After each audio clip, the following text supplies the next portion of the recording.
5 ಸಲ ನಾನು ಸಾಕಷ್ಟು ತೊಂದರೆನ ಅನುಭವಿಸಿದ್ದೀನಿ ಅಂತ ಹೇಳಿ. ನೀವು ಹೆಣ್ಣು ಮಗಳಾಗಿ ಸೆಟ್ಗೂ ಹೋಗ್ತಾ ಇದ್ರಿ, ಜೊತೆಗೆ ಮನೇಲೂ ಬ್ಯಾಲೆನ್ಸ್ ಮಾಡ್ತಾ ಇದ್ರಿ. ಸಾಕಷ್ಟು ಸಾವು ನೋವುಗಳಾದಾಗ್ಲೂ ಕೂಡ ನಾವುಗಳು ನಿಮ್ಗೆ ಕಾಟ ಕೊಟ್ಟಿದ್ದಿದೆ, ಏನಾಯ್ತು ಅಂತ ಸಾಕಷ್ಟು ಸವಾಲುಗಳು ಬಂತು. ಆ ಸಂದರ್ಭ ಹೇಗಿತ್ತು, ಅವ್ರಿಗೆ ನೀವು ಹೇಗೆ ಧೈರ್ಯ ತುಂಬಿದ್ರಿ ಅಂತ ಹೇಳಿ. ನಾನೇನು ಹೇಳೋದಕ್ಕೆ ಇಷ್ಟಪಡ್ತೀನಿ ಅಂದ್ರೆ, ತುಂಬಾ ವರ್ಷನ್ಸ್ ಆಯ್ತು, ತುಂಬಾ ಅಂದ್ರೆ ಸಿನಿಮಾದ ಬಗ್ಗೆ ಹಾಗಾಯ್ತು ಹೀಗಾಯ್ತು ಅಂತ ಅನ್ಕೊಂಡು, ನಾನೇನು ಹೇಳೋದಕ್ಕೆ ಇಷ್ಟಪಡ್ತೀನಿ ಅಂದ್ರೆ, ಖಂಡಿತ ನಾವೆಲ್ಲರೂ ರಿಷಬ್ ತುಂಬಾ ಬಿಲೀವ್ ಮಾಡ್ತಾರೆ, ಅದ್ರ ಜೊತೆಗೆ ನಾವೆಲ್ಲರೂ ದೇವ್ರನ್ನ ತುಂಬಾ ನಂಬ್ತೀವಿ, ಅದ್ರದ್ದು ಆಶೀರ್ವಾದದ ಜೊತೆಗೆ ಮಾಡ್ತಾ ಇದೀವಿ. ಆ್ಯಂಡ್ ಇಲ್ಲಿರೋರು ನೀವೆಲ್ಲರೂ ಸಾಕಷ್ಟು ಜನ ನಂಬ್ತೀರಾ ನನಗೆ ಗೊತ್ತು. ಒಂದು ಇಷ್ಟು ದೊಡ್ಡ ಶಕ್ತಿ, ಅನುಶ್ರೀ ಅವರು ನಿಮಗೂ ಗೊತ್ತಿರತ್ತೆ, ಇಷ್ಟು ದೊಡ್ಡ ಶಕ್ತಿ, ಇಷ್ಟು ದೊಡ್ಡ ಒಂದು ಪವರ್ ಏನು ಹೇಳ್ತೀವಿ, ಅದರ ಆಶೀರ್ವಾದ ಇಲ್ಲದೆ ಈ ಸಿನಿಮಾ ನಮಗೆ ಶುರು ಮಾಡೋದಕ್ಕೆ ಆಗ್ತಿರ್ಲಿಲ್ಲ ಅನ್ನೋದು ನನ್ನ ಥಾಟ್ ಪ್ರೋಸೆಸ್. ಅಂದರೆ ಆ ಪ್ರೇರಣೆಯಿಂದಾನೆ ನಾವು ಲಾಸ್ಟ್ ಟೈಮ್ ಕೂಡ ಹೇಳಿದ್ವಿ ಡಿವೈನ್ ಇಂಟರ್ವೆನ್ಷನ್ ಅಂತ. ಈ ಸಲನೂ ನಾನು ಹೇಳ್ತಾ ಇದ್ದೀನಿ, ಈ ಸಲ ತುಂಬ ಸ್ಟ್ರಾಂಗ್ ಆಗಿ ನಾವು ಬಿಲೀವ್ ಮಾಡಿದ್ವಿ. ಬಿಕಾಸ್ ನಾವೆಲ್ಲರೂ ಬೇರೆನೇ ಒಂದು ಪ್ರಪಂಚದಲ್ಲಿ ಬದುಕ್ಬಿಟ್ವಿ. ಒಂದು 5 ವರ್ಷದಿಂದ ಈ ಕಾಂತಾರ ಅನ್ನೋ ಪ್ರಪಂಚದಲ್ಲೇ ಇದ್ದೀವಿ.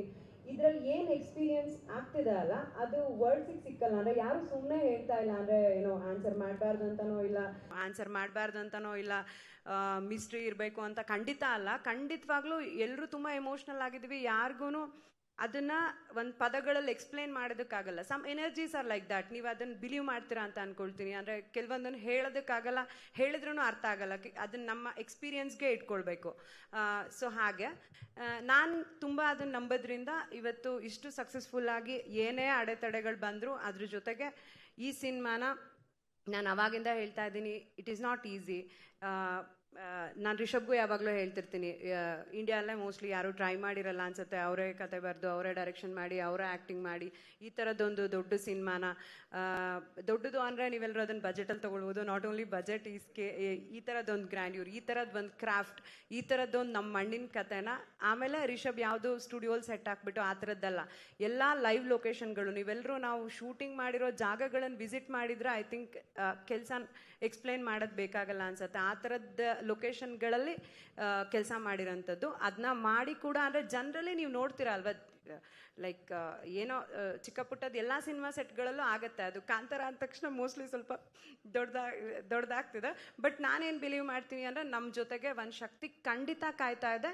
ಇವತ್ತು ಲಾಸ್ಟ್ ಕಾಂತಾರ ಕೂಡ, ಈ ಕಾಂತಾರದಲ್ಲೂ ನಾನು ಗುರುವಣ್ಣ ಸಮ್ಟೈಮ್ ಏನಾದರೂ ಕತೆ ವಿಷಯಕ್ಕೆ ಮಾತಾಡ್ಕೊಳ್ತಾ ಇರ್ತೀವಿ.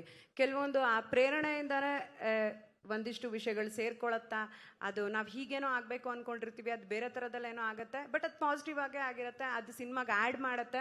ಅದು ಯಾವುದೇ ವಿಚಾರಗಳಲ್ಲಾಗಿರ್ಬೋದು, ಒಂದು ಕತೆ ವಿಚಾರದಲ್ಲಾಗಿರಲಿ, ಒಂದು ಸೆಟ್ ವಿಚಾರನ, ಒಂದು ಲುಕ್, ಫಾರ್ ಎಕ್ಸಾಂಪಲ್ ಒಂದು ಯಾವುದೋ ಒಂದು ಲುಕ್ ನಾವೇನೋ ಅಂದ್ಕೊಂಡು ಕ್ರಿಯೇಟ್ ಮಾಡೋದಕ್ಕೆ ಹೋಗ್ತೀವಿ, ಅದು ಇನ್ನೊಂದೇನೋ ಆಗುತ್ತೆ. ಸೊ ನಾನು ಬಿಲೀವ್ ಮಾಡ್ತೀನಿ ಅದನ್ನು ಅದು ಹೀಗೆ ಆಗಬೇಕಂತಿತ್ತು, ಸೊ ಅದು ಚೆನ್ನಾಗೇ ಆಗಿದೆ ಅಂತ. ಸೊ ಆ ಥರದಲ್ಲಿ ಐ ಥಿಂಕ್ ಆ ಶಕ್ತಿ ನಮ್ಮನ್ನು ಕಾಯ್ತಾ ಇದೆ. ಅದರಿಂದ ಈ ಸಿನಿಮಾನ ಮಾಡ್ಕೊಂಡು ನಿಮ್ಮ ಮುಂದೆ ಬರ್ತಾ ಇದ್ದೀವಿ.